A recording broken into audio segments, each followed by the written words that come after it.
Hi hello welcome back to my channel. ನಿನ್ನೆ first ಎಪಿಸೋಡ್ನಲ್ಲಿ ನಾನು ವಾಯ್ಸ್ನ ಕೊಟ್ಟಿರಲಿಲ್ಲ, ಸಾರಿ. ಕಾವೇರಿಯ ಮನೆಯಲ್ಲಿ ಜೋಡಿಯಾಗಿ ಕುಳಿತು ತಮ್ಮಿಬ್ಬರು ಅಕ್ಕಂದಿರು ಊಟ ಮಾಡ್ತಾ ಇದ್ರು. ಒಬ್ಬಳೆ ಕುಳಿತು ಊಟ ಮಾಡ್ತಿದ್ಲು ಕಾವೇರಿ. ಅವಳ ಕಣ್ಣುಗಳಲ್ಲಿ ಕಣ್ಣೀರು ತೇಲುತ್ತಿರಲು ಅದನ್ನು ಹೊರಗೆ ತೋರಿಸಿಕೊಳ್ಳಲಾಗದೆ ಹತೋಟಿಯಲ್ಲಿಟ್ಕೊಂಡು ಅರ್ಧಂಬರ್ಧ ಊಟ ಮುಗಿಸಿ ತಕ್ಷಣ ಎದ್ದು ಹೊರಟು ಹೋದ್ಲು. ಪಾಪ ಕಣೋ, ವರುಣ್ ಅತ್ತಿಗೆ ಅಣ್ಣ ಹೀಗೆ ಮಾಡಬಾರ್ದಾಗಿತ್ತು ಎಂದು ಬೇಸರಪಟ್ಟ ಪ್ರವೀಣ್. ಏನ್ ಪ್ರವೀಣ್, ಅತ್ತಿಗೆ ಅಂತ ಕರಿತಿದ್ದೀರಾ? ಕಾವೇರಿ ನಿಮ್ಗಿಂತ ತುಂಬ ಚಿಕ್ಕ ಹುಡುಗಿ, ಹೆಸರು ಹಿಡಿದು ಕರೀರಿ ಎಂದಳು ಯಮುನಾ. ಯಮುನಾ ವಯಸ್ಸಿನಲ್ಲಿ ಚಿಕ್ಕವಳಾಗಿದ್ರು ನನ್ನ ಅಣ್ಣನ ವೈಫ್. ನನ್ನ ಅಣ್ಣನಿಗೆ ಇರುವಷ್ಟೇ ಗೌರವ ಅವರಿಗೂ ಇದೆ. ಸೊ ನೀವಿಬ್ರು ಕಿರಿಯ ಸೊಸೆಯಂದಿರು, ಅವಳೇ ಹಿರಿಯ ಸೊಸೆ, ಆ ಗೌರವವನ್ನು ನೀವು ಕೂಡ ಕೊಡಿ ಎಂದು ಹೇಳಿದ ಪ್ರವೀಣ್. ಅದಕ್ಕೆ ವರುಣ್ ಕೂಡ ಹೌದು ಎಂದು ತಲೆಯಾಡಿಸಲು ಇಬ್ಬರು ಅಕ್ಕಂದಿರಿಗಷ್ಟೇ ಸ್ವಲ್ಪ ಹುರಿ ಎನ್ನಿಸಿತು. ಅಳುತ್ತಾ ತನ್ನ ಕೋಣೆಯಲ್ಲಿ ಕುಳಿತಿದ್ಲು. ಅಮ್ಮ ಪಾರ್ವತಿ ಅವರು ಹತ್ತಿರ ಹೋಗಿ ಅವಳನ್ನು ಅಪ್ಪಿಕೊಂಡು ತಲೆ ಸವರುತ್ತಾ, ನಮ್ಮನ್ನ ಕ್ಷಮಿಸು ಬಿಡು ಕಾವೇರಿ, ನಿನ್ನ ಅಕ್ಕಂದಿರಿಬ್ಬರಿಗೂ ಒಂದೇ ಮನೆಯಲ್ಲಿ ಜೀವನ. ಅದಕ್ಕೆ ಅವರು ನಿನ್ನನ್ನು ಹೆಣ್ಣು ಕೇಳಿದಾಗ ವರನ ವಯಸ್ಸನ್ನು ದೊಡ್ಡದಾಗಿ ಯೋಚಿಸದೆ ನಿನ್ನನ್ನು ಮದುವೆ ಮಾಡಿಸಿಕೊಟ್ಟೆವು. ಆದರೆ ಅಳಿಯ ಮೊದಲ ದಿನವೇ ಹೀಗೆ ಮಾಡಿಬಿಟ್ರು ಎಂದು ನೆನೆಯುವಾಗ ತುಂಬ ಕಷ್ಟವಾಗ್ತಿದೆ. ನೀನು ಸ್ವಲ್ಪ ಸಹಿಸ್ಕೊಂಡು ಹೋಗಮ್ಮ. ನೀನೇ ಅರ್ಥ ಮಾಡಿಕೊಂಡು ಹೊಂದಿಕೊಂಡು ನಡೆಯಬೇಕು. ನಿನಗೆ ಒಳ್ಳೆಯದು ಕೆಟ್ಟದ್ದು ಎಲ್ಲವನ್ನ ನಿನ್ನ ಅಕ್ಕಂದಿರಿಬ್ಬರು ನಿನಗೆ ಹೇಳ್ಕೊಡ್ತಾರೆ. ಅವರು ನಿನ್ನ ಜೊತೆಯಲ್ಲೇ ಇದ್ದಾರೆ. ನೀನು ಹೆದರದೆ ಇರು. ಇವತ್ತು ಒಂದು ದಿನ ನಾವೇ ನಿನ್ನನ್ನು ಕರ್ಕೊಂಡು ಹೋಗಿ ಬಿಟ್ಟು ಬರ್ತೀವಿ. ಅಳಿಯನಿಗೆ ಯಾವಾಗ ಇಲ್ಲಿಗೆ ಬರಲು ಇಷ್ಟವೋ ಆಗ ಬರಲಿ. ನೀನು ಬೇಸರ ಪಟ್ಕೊಳ್ಬೇಡಮ್ಮ ಎಂದು ಸಮಾಧಾನ ಮಾಡಿದ್ರು. ಉತ್ತರವೇನು ಹೇಳದೆ ಸುಮ್ಮನೆ ತನ್ನ ಅಮ್ಮನ ಎದೆಗೆ ಒರಗಿಕೊಂಡಳು. ಸ್ವಲ್ಪ ಸಮಯದಲ್ಲಿ ಗಂಡನ ಮನೆಗೆ ಹೊರಡಲು ಇಬ್ಬರು ಜೋಡಿಗಳು ಸಿದ್ಧರಾದ್ರು. ಕಾವೇರಿಯು ಸ್ನಾನ ಮುಗಿಸಿ ಚೂಡಿದಾರ್ ಧರಿಸಿದಂತೆಯೇ ಅವಳು ಸಿದ್ಧಳಾದ್ಲು. ನಿಮ್ಮ ಕಾರಿನಲ್ಲಿ ನೀನು ಕರ್ಕೊಂಡು ಹೋಗು ಎಂದು ಗಂಗಾ ಹೇಳಿದ್ಲು. ಇಲ್ಲ ಕಣೆ, ನೀನೇ ಕರ್ಕೊಂಡು ಹೋಗು ಎಂದು ಯಮುನಾ ಕೂಡ ಹೇಳಿದ್ಲು. ಒಬ್ಬರಿಗೊಬ್ಬರು ಪೈಪೋಟಿ ನಡೆಸಿ ಮಾತನಾಡುತ್ತಿರುವುದನ್ನು ನೋಡಿದವಳಿಗೆ ಮನಸ್ಸಿಗೆ ಸ್ವಲ್ಪ ನೋವಾಯಿತು. ಏನ್ ಗಂಗಾ, ನಿಮ್ಮ ತಂಗಿ ತಾನೆ, ಇಬ್ರು ಹೀಗೆ ಜಗಳ ಆಡ್ತಿದ್ದೀರಲ್ಲ ಎಂದು ವರುಣ್ ತನ್ನ ಹೆಂಡತಿಯನ್ನ ಕೇಳ್ದ.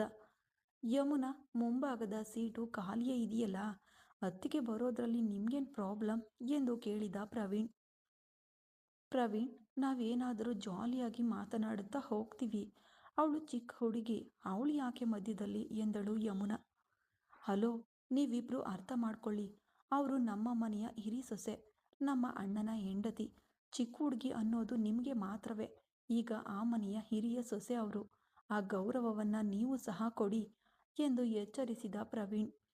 ಇಬ್ಬರು ಬೆದರಿಸಿದ ತಕ್ಷಣ ಸರಿ ಎಂದು ಯಮುನಾ ನಮ್ಮ ಕಾರಿನಲ್ಲೇ ಕರ್ಕೊಂಡು ಹೋಗಿ ಸಾಯೋಣ ಎಂದು ಮುಖ ಸಿಂಡರಿಸಿಕೊಂಡು ಪ್ರವೀಣ್ ಬಳಿ ಹೇಳಿದಳು.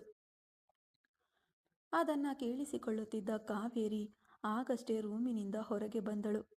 ಅಕ್ಕ, ನೀವಿಬ್ರು ಭಾವಂದಿರ ಜೊತೆ ಹೋಗಿ, ನಾನು ಯಾಕೆ ನಿಮಗೆ ಡಿಸ್ಟರ್ಬೆನ್ಸ್ ಆಗಲಿ, ನಾನು ಅಮ್ಮನ ಜೊತೆ ಬಸ್ಸಿನಲ್ಲಿ ಬಂದ್ಬಿಡ್ತೀನಿ ಎಂದು ಹೇಳಿದಳು ಕಾವೇರಿ. ಅಯ್ಯೋ ಅತ್ತಿಗೆ, ಇದೇನು ಹೀಗೆ ಹೇಳ್ತಿದ್ದೀರಾ? ನೀವೆಲ್ಲಿ ನಮಗೆ ಡಿಸ್ಟರ್ಬೆನ್ಸ್? ಅಣ್ಣ ಮೀಟಿಂಗ್ಗೆ ಹೋದ್ರಿಂದ ತಾನೇ, ಇಲ್ದಿದ್ರೆ ಅವರೇ ನಿಮ್ಮನ್ನು ಕರ್ಕೊಂಡು ಬರ್ತಿದ್ರು ಅಲ್ವಾ? ನೀವೇನು ಸಂಕೋಚ ಪಟ್ಕೋಬೇಡಿ, ನಮ್ಮ ಜೊತೆ ಬನ್ನಿ, ನಮ್ಮ ಕಾರಿನಲ್ಲೇ ಹೋಗೋಣ ಎಂದ ವರುಣ್.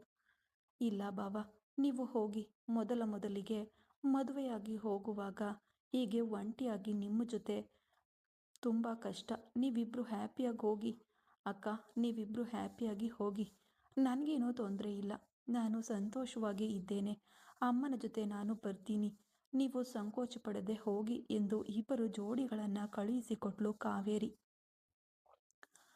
ಅಕ್ಕ ಮತ್ತು ಬಾವ ಇಬ್ಬರು ಜೋಡಿಗಳನ್ನು ಕಾರಿನಲ್ಲಿ ಕಳುಹಿಸಿಕೊಟ್ಟು ಹತ್ತಿರವಿರುವ ಒಂದು ಹಳ್ಳಿಯಿಂದ ಟೌನ್ ಬಸ್ ಏರಿ ತಿರುಪೂರಿನತ್ತ ಹೊರಟಳು ಕಾವೇರಿ. ಅವಳ ಪಕ್ಕದಲ್ಲಿ ಅಮ್ಮ ಕುಳಿತಿದ್ರು. ಅಪ್ಪ ತೋಟದ ಕೆಲಸದ ಕಾರಣ ಬರಲಿಲ್ಲ. ಈಗ ಪಾರ್ವತಿ ಅಮ್ಮನ ಮನಸ್ಸಿನಲ್ಲಿ ಕಾವೇರಿಯನ್ನ ನೆನೆದು ಪೂರ್ತಿ ಚಿಂತೆಯಾಗಿತ್ತು. ಇಬ್ಬರು ಹಿರಿಯ ಹೆಣ್ಣು ಮಕ್ಕಳು ಅವಳನ್ನು ನೋಡ್ಕೊಳ್ತಾರೆ ಎಂಬ ನಂಬಿಕೆಯಿಂದ ಆ ಮನೆಯ ಹಿರಿಯ ಮಗನಿಗೆ ಮದುವೆ ಮಾಡಿಕೊಟ್ಟಿದ್ರು. ಆದರೆ ಇಂದು ಇಬ್ಬರು ಸಹೋದರಿಯರು ಅವಳ ಬಳಿ ನಡೆದುಕೊಂಡ ರೀತಿಯನ್ನ ನೇರವಾಗಿ ನೋಡಿದ ಪಾರ್ವತಿಯವರಿಗೆ ಅವರ ಮೇಲಿದ್ದ ನಂಬಿಕೆ ಸಂಪೂರ್ಣವಾಗಿ ಸತ್ತುಹೋಯಿತು. ಕಾವೇರಿ ಈಗ ತನ್ನ ಮನಸ್ಸಿನಲ್ಲಿ ಯಾವುದೇ ನಿರೀಕ್ಷೆಗಳಿಲ್ಲದೆ ಬಿಳಿ ಹಾಳೆಯಂತೆ ತನ್ನ ಮನಸ್ಸನ್ನು ಇಟ್ಕೊಂಡು ಹೊರಟಳು. ತಿರುಪೂರಿನ ಹತ್ತಿರ ಹೋಗುವಾಗ ಕಲ್ಯಾಣ್ ಎಕ್ಸ್ಪೋರ್ಟ್ ಗಾರ್ಮೆಂಟ್ಸ್ ಎಂದು ಹೆಸರು ಬರೆದಿದ್ದ ಎತ್ತರದ ಕಟ್ಟಡಗಳನ್ನು ನೋಡುತ್ತಲೇ ಹೋದಳು. ಇಂದು ಮಾತ್ರವಲ್ಲದೆ ಅವಳು ಯಾವಾಗಲೂ ಶಾಲೆಗೆ ಹೋಗುವಾಗಲೂ ಈ ಎತ್ತರದ ಕಟ್ಟಡಗಳನ್ನು ನೋಡ್ತಿದ್ದಾಳೆ. ಆದರೆ ಹಿಂದಿನವರೆಗೂ ಈ ಕ್ಷಣದವರೆಗೂ ಅದು ಅವಳ ಗಂಡ ಕಲ್ಯಾಣ್ಗೆ ಸೇರಿದ್ದು ಎಂದು ಅವಳಿಗೆ ತಿಳಿದಿರಲಿಲ್ಲ. ಮಕ್ಕಳು ಮತ್ತು ಸೊಸೆಯಂದಿರು ಬರ್ತಾರೆ ಎಂದು ಆಫೀಸ್ಗೂ ಹೋಗದೆ ವೇಲಾಯುಧ ಮನೆಯಲ್ಲೇ ಕಾಯ್ತಾ ಇದ್ರು. ವಸಂತಿ ಅವರಿಗಾಗಿ ಸಿಹಿ ತಿಂಡಿಗಳನ್ನೆಲ್ಲ ಅಡುಗೆಯವರ ಜೊತೆ ಸೇರಿ ತಯಾರಿಸ್ತಿದ್ರು. ಕಲ್ಯಾಣ್ ಬಗ್ಗೆ ಹೇಳಲೇಬೇಕಲ್ಲ. ಅವನು ಆಫೀಸಿಗೆ ಹೊರಟು ಹೋಗಿದ್ದ. ಅವನಿಗೆ ಯಾವುದೇ ತೊಂದರೆ ಇಲ್ಲ. ಹೊಸದಾಗಿ ಮದುವೆಯಾದವನು ಒಂದು ವಾರ ಬರಲ್ಲ, ನೆಮ್ಮದಿಯಾಗಿ ಇರಬಹುದು ಎಂದುಕೊಂಡ ಅವನ ಆಫೀಸ್ ಸಿಬ್ಬಂದಿಗೆ ತಲೆನೋವು. ಈಗ ಇಬ್ಬರು ಮಕ್ಕಳ ಕಾರುಗಳು ಗೇಟ್ ಒಳಗೆ ಬರುತ್ತಿದ್ದಂತೆ ವೇಗವಾಗಿ ಬಾಗಿಲ ಬಳಿ ಹೋಗಿ ನೋಡಿದರು ವೇಲಾಯುಧ. ಹಾಗೆಯೇ ವಸಂತಿಯು ಕೂಡ ಓಡ್ಬಂದು ವೇಲಾಯುಧ ಪಕ್ಕದಲ್ಲಿ ನಿಂತ್ಕೊಂಡ್ರು. ಅವರಿಗೆ ನಿರಾಶೆಯೇ ಕಾದಿತ್ತು. ಇಬ್ಬರು ಜೋಡಿಗಳು ಬಂದರೆ ಹೊರತು ಅವರೊಂದಿಗೆ ಕಾವೇರಿ ಬರಲಿಲ್ಲ. ಇದು ಅವರಿಬ್ಬರಿಗೂ ಮನಸ್ಸಿನ ನೋವನ್ನ ನೀಡಿತು. ಏನ್ ವರುಣ್, ಕಾವೇರಿ ಎಲ್ಲಿ ಎಂದು ಕೋಪದಿಂದ ಕೇಳಿದರು ವೇಲಾಯುಧ. ವರುಣ್ ಬಾಯಿ ತೆಗೆಯುವ ಮೊದಲೇ ಗಂಗಾ ಮತ್ತು ಯಮುನಾ ಒಟ್ಟಿಗೆ, ಮಾವ, ನಾವು ಕರೆದೆವೋ ಕಾವೇರಿಯೇ, ನಾನು ಯಾಕೆ ನಿಮಗೆ ಡಿಸ್ಟರ್ಬ್ ಮಾಡಲಿ, ನೀವು 4 ಜನ ಹೋಗಿ, ನಾನು ಅಮ್ಮನ ಜೊತೆ ಬರ್ತೀನಿ ಎಂದು ಹೇಳಿಬಿಟ್ಲು. ಅವಳಿಗೆ ಅಮ್ಮನ ಜೊತೆ ಬರುವ ಆಸೆ ಅನಿಸುತ್ತೆ, ಅದಕ್ಕೆ ನಾವು ಬಂದೆವು ಎಂದು ಇಬ್ಬರು ಹೇಳಿದರು. ಅಯ್ಯೋ ಪಾಪಿಗಳ, ಹಾಗೆಯೇ ಪ್ಲೇಟ್ ಉಲ್ಟಾ ಹಾಕ್ತಾರಲ್ಲ ಎಂದು ಕಣ್ಣು ಅಗಲಿಸಿ ವರುಣ್ ಮತ್ತು ಪ್ರವೀಣ್ ತಮ್ಮ ಹೆಂಡತಿಯರನ್ನ ಆಘಾತದಿಂದ ನೋಡಿದರು. ಏನೇ ಆದರೂ ಸತ್ಯವನ್ನ ಹೇಳಿ ಅವರನ್ನ ತಲೆ ತಗ್ಗಿಸುವಂತೆ ಮಾಡುವುದು ಬೇಡ ಎಂದು ಇಬ್ಬರು ಸುಮ್ಮನೆ ಹೌದು ಅಪ್ಪ ಎಂದು ಹೇಳಿ ಒಳಗೋದ್ರು. ವೇಲಾಯುಧಂಗೆ ಮನಸ್ಸು ಒಪ್ಪಲಿಲ್ಲ. ವಸಂತಿ, ನೀನ್ ಬಾ, ನಾವು ಹೋಗಿ ಸೊಸೆಯನ್ನ ಕರ್ಕೊಂಡು ಬರೋಣ ಎಂದು ಇಬ್ಬರು ಹೊರಟಾಗ ಯಮುನಾ ಮತ್ತು ಗಂಗಾಗೆ ಉರಿಯಾಯಿತು. ಪ್ರವೀಣ್, ನೀವಿರಿ, ನಾನು ಮತ್ತು ಅಮ್ಮ ಹೋಗಿ ಅತ್ತಿಗೆಯನ್ನ ಕರ್ಕೊಂಡು ಬಂದ್ಬಿಡ್ತೀವಿ ಎಂದು ಬಾಗಿಲ ಬಳಿ ಬಂದಳು. ಸರಿಯಾಗಿ ಕಾವೇರಿ ಮತ್ತು ಅವಳ ಅಮ್ಮ ಪಾರ್ವತಿ ಆಟೋದಲ್ಲಿ ಬಂದು ಅಲ್ಲಿ ಇಳಿದರು. ಬಸ್ ನಿಲ್ದಾಣದಲ್ಲಿ ಇಳಿದು ಅಲ್ಲಿಂದ ಅವರ ಮನೆಗೆ ಸ್ವಲ್ಪ ದೂರ. ಒಳಗೆ ಬರಬೇಕಾದ್ರಿಂದ ಆಟೋದಲ್ಲಿ ಬಂದಿರ್ತಾರೆ. ಅದು ಅವರಿಗೆ ಅಭ್ಯಾಸವಾದ ಒಂದೇ. ಆದರೂ ವೇಲಾಯುಧ ಮತ್ತು ವಸಂತಿಗೆ ತಮ್ಮ ಹಿರಿಯ ಸೊಸೆ ಹೀಗೆ ಆಟೋದಲ್ಲಿ ಬರುವುದು ತುಂಬ ಕಷ್ಟವಾಗಿತ್ತು. ಪಾಪ ಕಾವೇರಿ, ನಮ್ಮ ಮಗ ಸರಿಯಾಗಿದ್ರೆ ಈಗ ಸೊಸೆಗೆ ಈ ಪರಿಸ್ಥಿತಿ ಬರ್ತಿತ್ತಾ? ಇಬ್ರು ಗಂಡಂದಿರ ಜೊತೆ ಸಂತೋಷವಾಗಿ ಬರುವಾಗ ಅವಳು ಮಾತ್ರ ಒಂಟಿಯಾಗಿ ಆಟೋದಲ್ಲಿ ಅಮ್ಮನ ಜೊತೆ ಬಂದಿದ್ದಾಳಲ್ಲ, ನಾವೇ ಆ ಹುಡುಗಿಯ ಜೀವನವನ್ನು ಹಾಳು ಮಾಡಿದವೇನೋ ಎಂಬ ಅಪರಾಧ ಪ್ರಜ್ಞೆಯಲ್ಲಿ ವಸಂತಿ ಮತ್ತು ವೇಲಾಯುಧ ಒಟ್ಟಿಗೆ ಕಾವೇರಿಯನ್ನ ನೋಡಲು ಅವರು ಬೇಸರ ಪಟ್ಟುಕೊಳ್ಬಾರ್ದು ಎಂದು ಅರಳಿದ ಮುಖದಿಂದಲೇ ಒಳಗೆ ಬಂದ್ಲು. ಏನಮ್ಮ ಕಾವೇರಿ, ನೀನು ಅಕ್ಕಂದಿರ ಜೊತೆಯೇ ಕಾರಿನಲ್ಲಿ ಬರಬಹುದಿತ್ತಲ್ಲ, ಯಾಕೀಗೆ ಬಸ್ನಲ್ಲಿ ಬಂದು ಕಷ್ಟಪಡಬೇಕು ಎಂದು ಕೇಳಿದರು ವಸಂತಿ. ಕಷ್ಟವೆಲ್ಲ ಏನೂ ಇಲ್ಲ ಅತ್ತೆ, ಹೊಸದಾಗಿ ಮದುವೆ ಆದವರಲ್ವಾ, ಅವರಷ್ಟಕ್ಕೆ ಏನು ಮಾತನಾಡಿಕೊಂಡು ಬರ್ತಾರೆ, ನಾನು ಯಾಕೆ ಮಧ್ಯದಲ್ಲಿ, ಅದಕ್ಕೆ ಅವರು ಕರೆದ್ರೂ ನಾನು ಬರಲಿಲ್ಲ, ಬಸ್ನಲ್ಲಿ ಬರ್ತೀನಿ ಅಂತ ಹೇಳಿಬಿಟ್ಟೆ, ಏನು ತೊಂದರೆಯೂ ಇಲ್ಲ ಅತ್ತೆ ಎಂದು ಅವಳು ನಗುತ್ತಲೇ ಹೇಳಿದ್ಲು. ಯಮುನಾ ಮತ್ತು ಗಂಗಾಗೆ ಸ್ವಲ್ಪ ಚುಚ್ಚಿದಂತಾಯಿತು. ಪಾರ್ವತಿಯು ತನ್ನ ಹಿರಿಯ ಮಗಳ ಇಬ್ಬರನ್ನ ಗುರಾಯಿಸಿ ನೋಡಿ ಯಾವುದನ್ನ ಮಾತನಾಡದೆ ಬಂದು ಬೀಗರ ಬಳಿ ಮಾತ್ರ, ಬೀಗ್ರೆ, ಕಾವೇರಿ ಸಣ್ಣ ಹುಡುಗಿ, ಗಂಗಾ ಮತ್ತು ಯಮುನಾಗೆ ವಿಷಯಗಳೆಲ್ಲ ತಿಳಿದಿದೆ, ಆದರೆ ಕಾವೇರಿಯನ್ನ ನಾವು ಮಗುವಿನಂತೆಯೇ ಬಿಡಿಸ್ಬಿಟ್ಟಿದ್ದೀವಿ, ಅವಳಿಗೆ ಏನು ತಿಳಿಯದಿದ್ರೂ ನೀವೇ ತಾಯಿಗೆ ತಾಯಿಯಾಗಿದ್ದು ಕಾವೇರಿಯನ್ನ ನೋಡ್ಕೊಳ್ಬೇಕು ಎಂದು ವಸಂತಿಯ ಕೈ ಹಿಡಿದುಕೊಂಡು ಪಾರ್ವತಿ ಹೇಳಿದ್ರು. ಬೀಗ್ರೆ, ನನಗೆ 3 ಗಂಡು ಮಕ್ಕಳು, ಹೆಣ್ಣು ಮಕ್ಕಳು ಬೇಕು ಎಂದು ತುಂಬ ಆಸೆ ಪಟ್ಟಿದ್ವು. ಮದುವೆ ಮಾಡಿದ್ರೆ 3 ಹೆಣ್ಣು ಮಕ್ಕಳು ಸಿಗ್ತಾರೆ ಎಂದು ನಾನು ಅವರು ಆಸೆ ಪಟ್ಟೆವು. ಬೇರೆ ಬೇರೆ ಮನೆಯಿಂದ ಬಂದಿದ್ರೆ ಬಂದ ತಕ್ಷಣ ಜಗಳ ಆಡ್ಕೊಳ್ತಿದ್ರು. ಆದರೆ ಒಂದೇ ಮನೆಯಿಂದ 3 ಸೊಸೆಯಂದಿರು ನಮಗೆ ಸಿಕ್ಕಿದ್ದು ನಮ್ಮ ಅದೃಷ್ಟ. ಅದರಲ್ಲೂ ಅಂದು ಕಾವೇರಿಯನ್ನ ನಿಮ್ಮ ಮನೆಯಲ್ಲಿ ನೋಡ್ದಾಗಿನಿಂದ ಅವಳು ನಮ್ಮ ಮನೆಯ ಮಹಾಲಕ್ಷ್ಮಿ ಎಂದು ನಾನು ತೀರ್ಮಾನಿಸಿಬಿಟ್ಟೆ. ಅಷ್ಟೇ ಅಲ್ಲ, ಕಾವೇರಿ ಮಗುವಿನ ತರಹ ಎಂದು ನೀವು ಹೇಳ್ತೀರಾ. ಅವಳ ಪಕ್ವತೆ ನನಗಾದರೂ ಇದೆಯೋ ಇಲ್ಲವೋ ತಿಳಿಯದು ಬೀಗ್ರೆ. ತುಂಬ ಪಕ್ವವಾದ ಹುಡುಗಿ. ಬೇರೆಯವರನ್ನ ಅರ್ಥ ಮಾಡಿಕೊಳ್ಳುವ ಮನಸ್ಥಿತಿ ಯಾವಾಗಲೂ ಅವಳಲ್ಲಿ ತುಂಬ ಇದೆ. ನೀವೇನು ಚಿಂತೆ ಮಾಡಬೇಡಿ. ಮೂವರು ನನ್ನ ಹೆಣ್ಣು ಮಕ್ಕಳಿದ್ದಂತೆ. ನಾನು ನೋಡ್ಕೊಳ್ತೀನಿ. ಅದರಲ್ಲೂ ಕಾವೇರಿ ನಮಗೆ ಹಿರಿಯ ಸೊಸೆಯಾಗಿದ್ರು ಅವಳು ನಮ್ಮ ಕೊನೆಯ ಕಿರಿಯ ಮಗು. ನೀವು ಚಿಂತೆಯೇ ಮಾಡಬೇಡಿ ಎಂದು ವಸಂತಿ ಪಾರ್ವತಿಗೆ ಹೇಳಿದ್ರು. ಈಗ ಗಂಗಾ ಮತ್ತು ಯಮುನಾಗೆ ನಮ್ಮ ಮನೆಯಲ್ಲಿದ್ದಾಗ ಅವಳನ್ನು ಕೊಂಡಾಡ್ತಿದ್ರು. ಬರುವವರು ಹೋಗುವವರೆಲ್ಲ ಮಹಾಲಕ್ಷ್ಮಿ ಮಹಾಲಕ್ಷ್ಮಿ ಅಂತ ಹೇಳ್ತಿದ್ರು. ನಮಗಿಂತ ಅವಳು ತುಂಬ ಸುಂದ್ರಿ, ಅದಕ್ಕೆ ನಮ್ಮನ್ನು ಮಟ್ಟ ಹಾಕಿ ಮಾತನಾಡ್ತಿದ್ರು.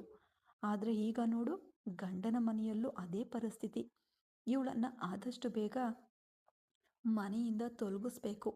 ನಾವು ನೆಮ್ಮದಿಯಾಗಿ ರಾಜ್ಯಭಾರ ಮಾಡೋಕ್ಕೆ ಸಾಧ್ಯ ಎಂದು ಯಮುನಾ ಹೇಳಲು ಗಂಗಾಗೂ ತಲೆಯಾಡಿಸುತ್ತಿದ್ಲು.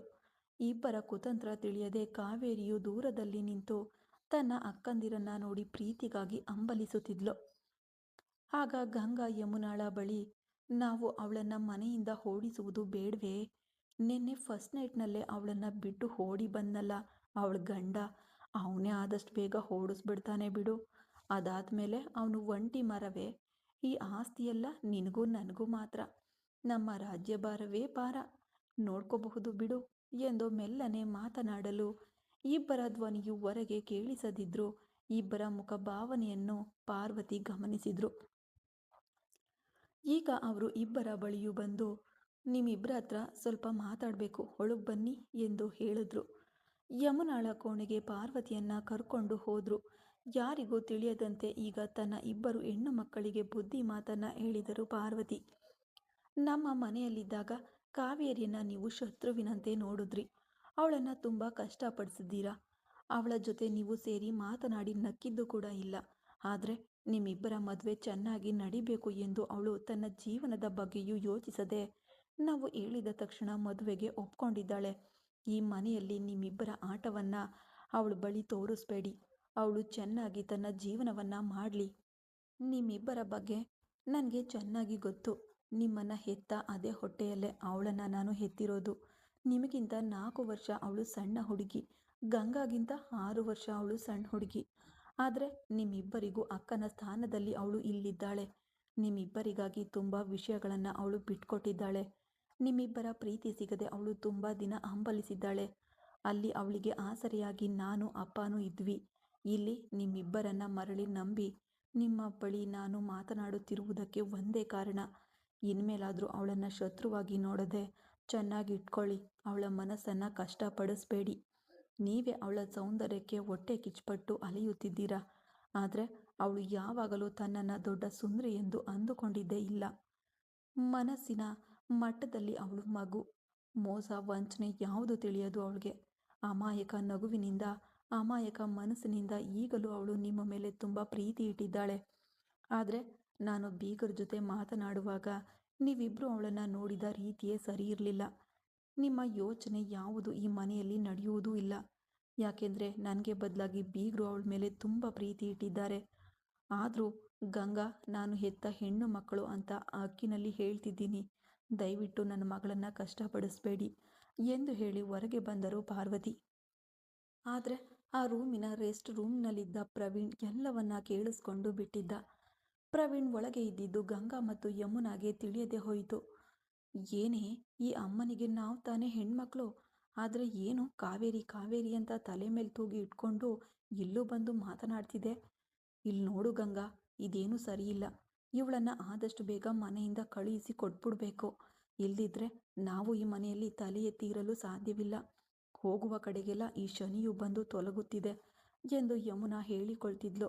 ಒಳಗೆ ಇದ್ದ ಪ್ರವೀಣನಿಗೆ ಅವಳ ಮೇಲಿದ್ದ ಪ್ರೀತಿ ಈಗ ಸ್ವಲ್ಪ ದ್ವೇಷವಾಗೇ ಬದಲಾಯಿತು. ಸರಿ, ಇಲ್ಲೇ ತಾನೇ ಇದ್ದಾಳೆ, ನೋಡ್ಕೊಳ್ಳೋಣ ಬಿಡು ಎಂದು ಹೇಳಿ ಗಂಗಾನು ಕೋಣೆಯನ್ನು ಬಿಟ್ಟು ಹೊರಗೆ ಹೋದ ತಕ್ಷಣ ಹೊರಗೆ ಬಂದನು ಪ್ರವೀಣ್. ಯಮುನಾ ತುಂಬ ಒಳ್ಳೆಯ ಹುಡುಗಿ ಎಂದು ಅಂದುಕೊಂಡು ಪ್ರೀತಿಸಿದೆ. ಆದರೆ ಒಡ ಹುಟ್ಟಿದ ತಂಗಿಗೆ ಇಷ್ಟೊಂದು ದ್ರೋಹ ಮಾಡಬೇಕು ಎಂದುಕೊಳ್ತಿದ್ದಾರಲ್ಲ. ಇವರಿಬ್ಬರ ಆಲೋಚನೆ ಫಲಿಸಬಾರ್ದು. ಅತ್ತಿಗೆಯು ಅಣ್ಣನು ಚೆನ್ನಾಗಿ ಬಾಳಬೇಕು. ಅದಕ್ಕೆ ಅಣ್ಣ ಅತ್ತಿಗೆಯನ್ನು ಚೆನ್ನಾಗಿ ಸ್ವೀಕರಿಸಬೇಕು. ಏನೇ ಆದರೂ ಹೆಂಡತಿ ಅವಳನ್ನು ಬಿಟ್ಕೊಡಲು ಕೂಡ ಸಾಧ್ಯವಾಗ್ತಿಲ್ಲ. ನೋಡೋಣ, ಮೂವರು ಈ ಮನೆಯಲ್ಲಿ ಸಂತೋಷವಾಗಿ ಬಾಳಲು ಏನು ದಾರಿ ಬೇಕೋ ಅದನ್ನೇ ಮಾಡೋಣ ಎಂದು ಅಂದುಕೊಂಡು ಆ ಕೋಣೆಯನ್ನು ಬಿಟ್ಟು ಹೊರಗೆ ಬಂದನು ಪ್ರವೀಣ್. ಆದರೆ ಆವಾಗಲೂ ಅವನು ಒಳಗೆ ಬರುವುದನ್ನು ಇಬ್ಬರು ಗಮನಿಸದೆ ಕಾವೇರಿಯನ್ನೇ ರೋಷದಿಂದ ನೋಡುತ್ತಾ ನಿಂತಿದ್ರು.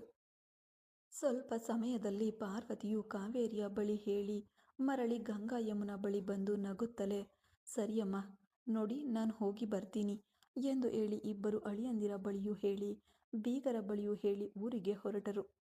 ವೇಲಾಯುಧ, ಕಲ್ಯಾಣ್ ಇಂದು ರಾತ್ರಿ ನಮ್ಮ ಫಸ್ಟ್ ನೈಟ್ ನಡೆಯುತ್ತದೆ, ಅದಕ್ಕೆ ವ್ಯವಸ್ಥೆ ಮಾಡಿ ಎಂದು ಹೇಳಿ ಹೋದದ್ದನ್ನು ನೆನೆದು ಆಳುಗಳನ್ನು ಕರೆಸಿ ಅವನ ಇಡೀ ಕೋಣೆಯನ್ನು ಸುಂದರವಾದ ಬೆಲೆ ಬಾಳುವ ಹೂವುಗಳಿಂದ ಅಲಂಕರಿಸಲ್ಪಟ್ಟಿದ್ದರು. ಅದು ಸಂಜೆ 7 ಗಂಟೆಗೆ ಮನೆಗೆ ಬಂದನು ಕಲ್ಯಾಣ್ ಬರುತ್ತಾನೋ ಎಂದು ಕಾಯುತ್ತಿದ್ದ ಕಾವೇರಿ ಅವನ ಕಾರು ಒಳಗೆ ಬಂದ ತಕ್ಷಣ ಗಾಬರಿಯಿಂದ ಬಾಗಿಲ ಬಳಿ ಹೋದಳು. ಆದರೂ ಇಂದು ಹೀಗೆ ನಿಂತರೆ ತಪ್ಪಾಗಿ ಅಂದ್ಕೊಳ್ತಾರೇನೋ ಎಂದುಕೊಂಡವಳು ಮರಳಿ ಒಳಗೆ ಬರಲು, ಕಾವೇರಿ ನಿಲ್ಲು ಎಂದು ಹೇಳುತ್ತಲೇ ಒಳಗೆ ಬಂದನು ಕಲ್ಯಾಣ್. ಅವನ ಧ್ವನಿಯನ್ನ ಕೇಳಿ ನಡುಗಿ ಹೋದವಳು ಲಘುವಾಗಿ ಹಿಂತಿರುಗಿ ನೋಡಿದ್ಲು. ಈ ಬ್ಯಾಗ್ ತೆಗೆದುಕೊಂಡು ಹೋಗಿ ರೂಮ್ನಲ್ಲಿಡು ಎಂದು ಕೊಟ್ಟು ಅವನ ಅಪ್ಪನ ಕೋಣೆಗೆ ಹೋದನು. ಏನೋ ಒಳ್ಳೆಯ ರೀತಿಯಲ್ಲಿ ಮಾತನಾಡ್ತಿದ್ದಾನೆ ಎಂದು ಆಸೆಯಿಂದ ಹಿಂತಿರುಗಿದ ಅವಳ ಕೈಯಲ್ಲಿ ಅವನು ಆಫೀಸ್ ಬ್ಯಾಗ್ ನೀಡಿ ಹೋದದ್ದು ನಿರಾಶೆಯಾಗಿದ್ರೂ ಪರವಾಗಿಲ್ಲ, ನನ್ನ ಹೆಸರು ಹೇಳಿಯಾದರೂ ಕರೆದ್ರಲ್ಲ ಎಂದು ನೆಮ್ಮದಿಯಾಗಿ ಹೊಂದಿದ್ದವಳು ಅವನ ಕೋಣೆಗೆ ಹೋದಳು. ಅಲ್ಲಿ ಬಾಗಿಲು ತೆಗೆದು ನೋಡಲು ಆಶ್ಚರ್ಯವೇ ಕಾದಿತ್ತು. ಕೋಣೆ ಪೂರ್ತಿ ಹೂವುಗಳಿಂದ ಅಲಂಕರಿಸಲ್ಪಟ್ಟಿರುವುದನ್ನು ನೋಡಿದವಳಿಗೆ ಒಂದು ಕಡೆ ಸಂತೋಷವಾದರೂ ಇನ್ನೊಂದು ಕಡೆ ಭಯವೇ ಬಂದಿತು. ತಡ ಮಾಡದೆ ಅಲ್ಲಿ ಬ್ಯಾಗ್ ಇಟ್ಟು ಕೆಳಗೆ ಬಂದ್ಬಿಟ್ಲು ಕಾವೇರಿ. ಮುಂದುವರೆಯುವುದು ಮುಂದಿನ ಭಾಗದಲ್ಲಿ. ಕತೆ ಇಷ್ಟ ಆದರೆ ಲೈಕ್ ಮಾಡಿ, ಕಮೆಂಟ್ ಮೂಲಕ ತಿಳಿಸಿ. ಹೀಗೆ ಸಪೋರ್ಟ್ ಮಾಡ್ತಾ ಇರಿ. ಯಾರೆಲ್ಲ ಸಬ್ಸ್ಕ್ರೈಬ್ನ ಮಾಡ್ಕೊಂಡಿಲ್ಲೋ ದಯವಿಟ್ಟು ಸಬ್ಸ್ಕ್ರೈಬ್ನ ಆಗಿ. Thank you.